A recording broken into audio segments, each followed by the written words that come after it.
ಕಳೆದ 4 ತಿಂಗಳು March, April, May, June ಒಟ್ಟಿನಲ್ಲಿ ನಮ್ಮ ಜಿಲ್ಲೆಯಲ್ಲಿ 9 ಪ್ರಕರಣಗಳು ಗ್ಯಾಸ್ ಸಿಲಿಂಡರ್ ಕಳುವಾಗಿದ್ದ ಪ್ರಕರಣಗಳು ದಾಖಲಾಗಿದ್ದಾವೆ.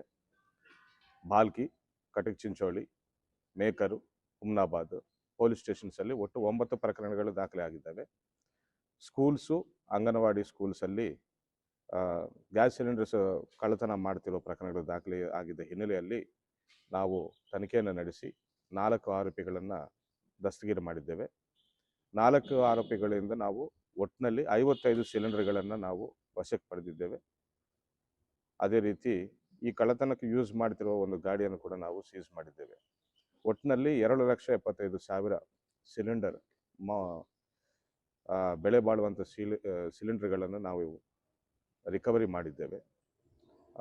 ಅದೇ ರೀತಿ 4 ಆರೋಪಿಗಳನ್ನು ಅರೆಸ್ಟ್ ಮಾಡಿದ್ದೇವೆ. ಅದರಲ್ಲಿ ಒಬ್ಬ ಆರೋಪಿಗೆ ಈ ಹಿಂದೆ ಕಳ್ಳತನ ಮಾಡಿದ ಕೇಸುಗಳು ಆತನ ಮೇಲೆ ಇವೆ.